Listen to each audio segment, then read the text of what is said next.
Hello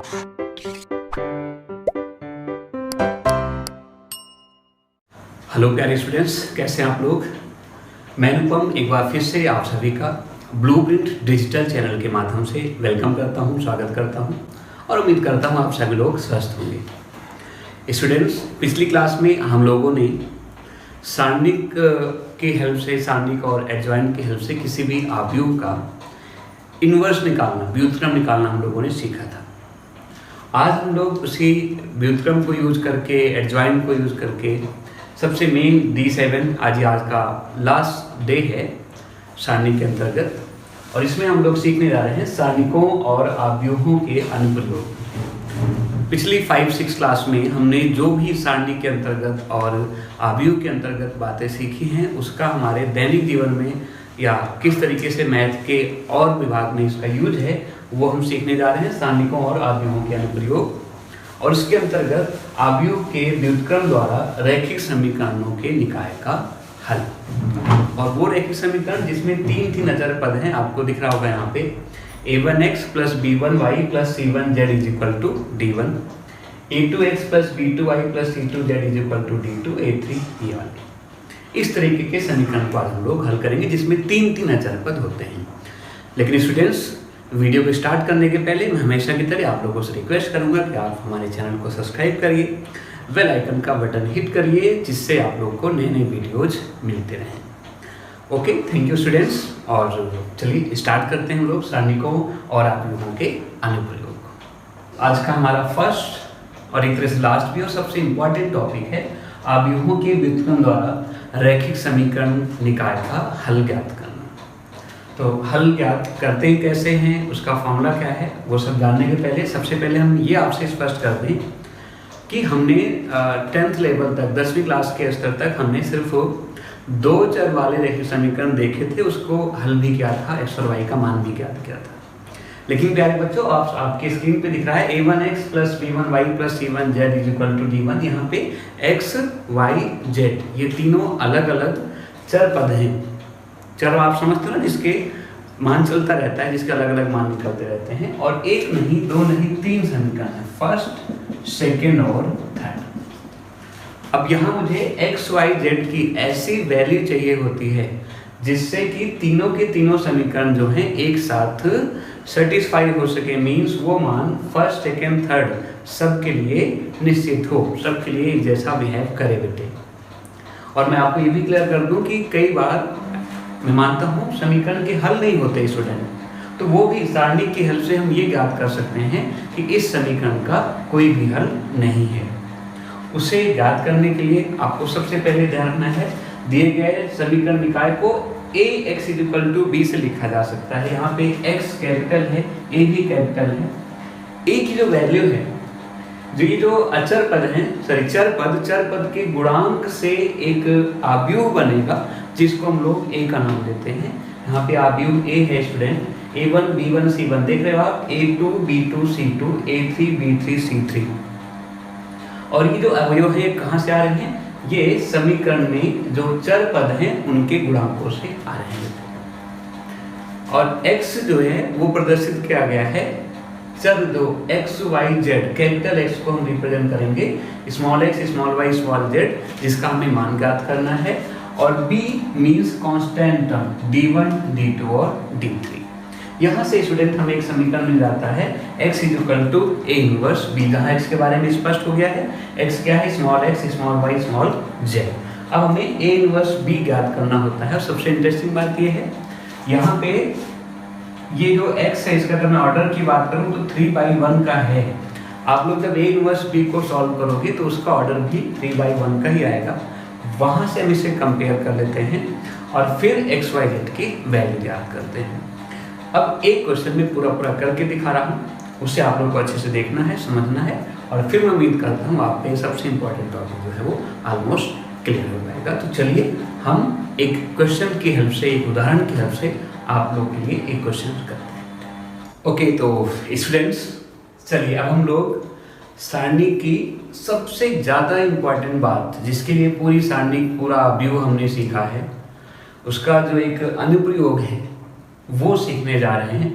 किस तरीके से हम सारणिक और आव्यूह की हेल्प से, उसकी सहायता से हम एक चर वाले समीकरण में, जिसमें तीन चर हैं बेटे, 3 चर वाले रैखिक समीकरण को, और एक साथ 3 समीकरण भी हैं और 3 चर भी हैं, इसको हम कैसे हल करते हैं वो हम लोग सीखने चल रहे हैं बेटे। सर्वप्रथम आपको इसमें एक आव्यूह ए लिखना होगा। आव्यूह ए आएगा, ये जो आपके चर पद हैं, इनके जो गुणांक हैं, इनके जो कोफिशिएंट्स हैं, इनकी हेल्प से एक आव्यूह बनाएंगे। ये हो जाएगा आपका 1 -2 3 3 1 स्टूडेंट -1 5 3 2, ये एक आव्यूह ए हो जाएगा। एक आव्यूह बी होगा। बी क्या है? ये जो अचर पद हैं जिनका मान सदैव फिक्स रहेगा, 11 2 और 3, ये आव्यूह बी हो जाएंगे। 11 2 और यहाँ पे 3। इनका क्रम 3/1 का रहेगा, ये आप समझ सकते हो, ये 3/3 का ही रहेगा। और एक अभी इसमें और है आव्यूह एक्स, कैपिटल एक्स इसको लिखते हैं, और ये जो हमारे चर पद हैं जैसे एक्स वाई जेड, इससे आपका एक आव्यूह एक्स बनेगा। सर्वप्रथम ये लिखते हैं। अब स्टूडेंट फार्मूला तो है इसका, capital X = A inverse B. ये सबसे मेन फार्मूला है किसी भी इस तरीके के रैखिक समीकरण को हल करने के लिए बेटे।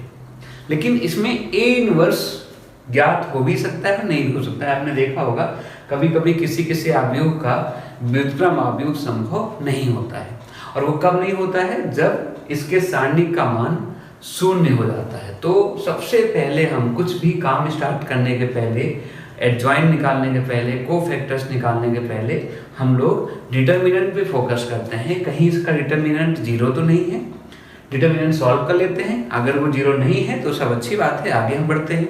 0 है तो बोल देते हैं इसका हल संभव नहीं है।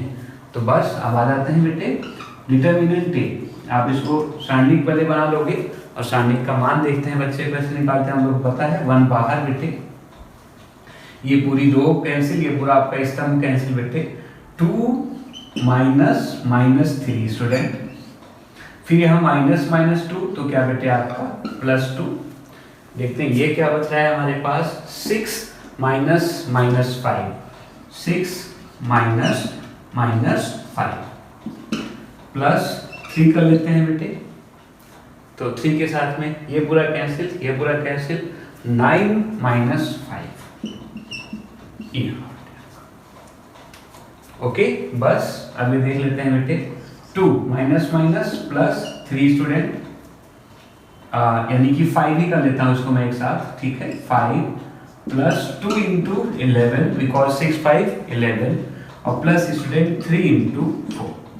इसे अगर मैं थोड़ा सा साइड में लिखना चाहूँ स्टूडेंट, तो ये हो गया 5 + 11 × 22, और प्लस बेटे 12। तो ये हमारा होना चाह रहा है बेटे 2 2 4 5 9, 2 1 3 39। डिटर्मिनेंट ए का मान जो है वो 39 आ गया। क्या 39 शून्य है? नहीं, ये शून्य नहीं है। यानी कि डिटर्मिनेंट ए अगर शून्य नहीं है तो हम ए इनवर्स निकाल सकते हैं, और ए इनवर्स निकाल सकते हैं तो आगे हम पूरा इसका हल भी ज्ञात कर सकते हैं। ओके स्टूडेंट्स, तो अब अगला स्टेप क्या होगा हमारा, पहले हम ए इनवर्स निकालेंगे, फिर उसकी बी से मल्टीप्लाई करके, कंपेयर करके एक्स से हम एक्स वाई जेड की वैल्यू निकालेंगे। तो अगला स्टेप है हम इसमें ए इनवर्स ज्ञात करते हैं स्टूडेंट। अब देखते हैं वो कैसे निकलेगा। चलिए स्टूडेंट, तो अब हम लोग एडजॉइंट के बाद सीधा निकालने आ रहे हैं बेटे ए इनवर्स। ए इनवर्स आपको पता है, A inverse = 1 determinant A into adjoint A, अर्थात 1/39, बिकॉज डिटर्मिनेंट की वैल्यू क्या है स्टूडेंट 39, और एडजॉइंट इसके साथ आपको लिखना है 5 13 -1 -11 -13 10 4 -13 7। ओके, ये आपका ए इनवर्स आ गया। अब जो अगला सबसे मेन काम है वो है स्टूडेंट ए इनवर्स बी ज्ञात करना। तो देखते हैं ए इनवर्स बी के लिए क्या करूंगा मैं। ए इनवर्स बी = 1/39, तो आपको लिखना है साथ में बेटे यहाँ पे, ये तो इम्पोर्टेंट है ही है। 1/39 आपको ये लिखना है पूरा 5 13 -1 -11 -13 10 4 -13 7 और इसकी मल्टीप्लाई b से करना है स्टूडेंट। b हमने पहले लिखा था यहाँ पे b क्या था 11 2 और 3 11 2 और 3। अब आप इसकी मल्टीप्लाई देखेंगे स्टूडेंट 11 5 जा 55 प्लस ये बेटे आपका 2 जाएगा 13 के पास 26 प्लस 3 बन जा 3 वो भी माइनस का बेटे ये यहाँ पे आएगा बेटे -121 -26 और प्लस बेटे 30 फिर बेटे 11 4 जा 44 -26 और प्लस बेटे 21। ओके अब आप अगर इसको सॉल्व करके देखते हो तो इतना मुश्किल काम नहीं है, ये मैं बहुत तेजी से रफ करके आपको क्लियर कर देता हूँ बेटे। ये हो जाएगा बेटे हमारा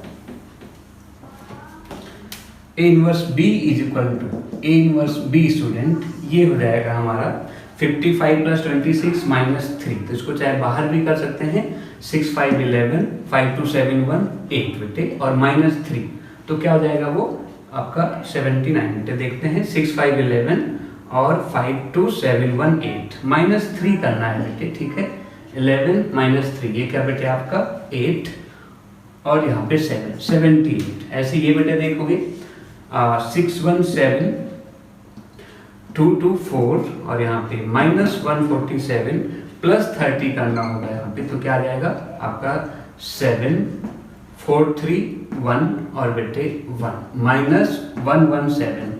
सबसे लास्ट में बेटे ये दोनों पॉजिटिव हैं, इनको ऐड करेंगे हम लोग 415 और ये बेटे आपका 426 -26 वी गेट 15 6 9 और बेटे 5 2 3 कितना आ गया स्टूडेंट 39। और साथ में याद रखना ये 1/39 बाहर है बेटे।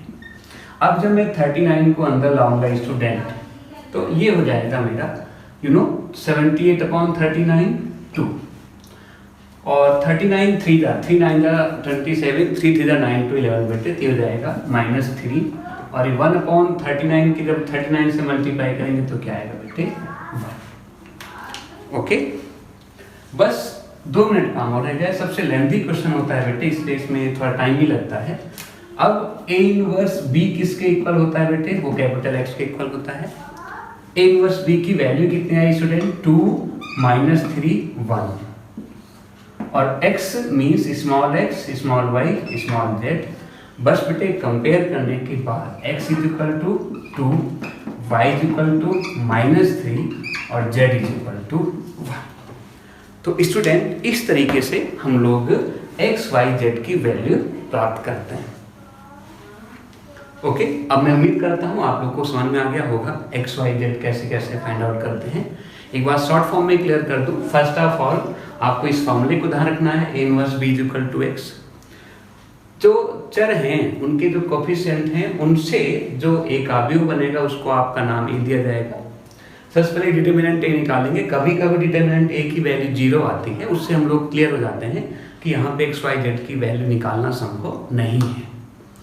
और अगर वो 0 नहीं है तो फिर हम डिटरमिनेंट A तो निकाल ही रखा है हमने, हम A इनवर्स निकालते हैं। आपको पता है inverse is equal to adjoint A upon determinant A।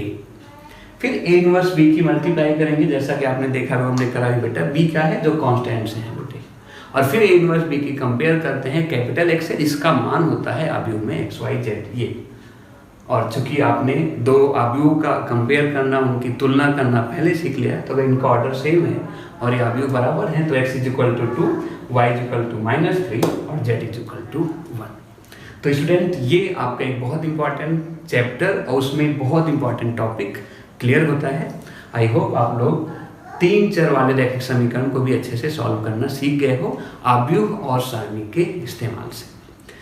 ये आपको और ऐसे ऐसे क्वेश्चंस करने हैं और उसके लिए मैं हमेशा बोलता रहता हूँ बेटे कि ये चित्रा प्रकाशन की एक्टिव गणित के नाम से आपके पास ये बुक है, आप इसको परचेज कर सकते हैं। और नए नए क्वेश्चंस, इंपॉर्टेंट क्वेश्चंस, ये क्वेश्चन भी बोर्ड में 3 टाइम आया है, और ऐसे क्वेश्चन प्राप्त करने के लिए आप इस बुक को ले सकते हैं और जिससे आपकी पढ़ाई आगे की ओर सुचारू रूप से चलती रहेगी। Thanks student. नेक्स्ट क्लास में हम लोग नए चैप्टर के साथ मिलते हैं और उम्मीद है आप लोग को ये भी समझ में आया होगा, तो नया चैप्टर भी आप लोग को समझ में आएगा। और आज यहाँ तक, थैंक यू सो मच।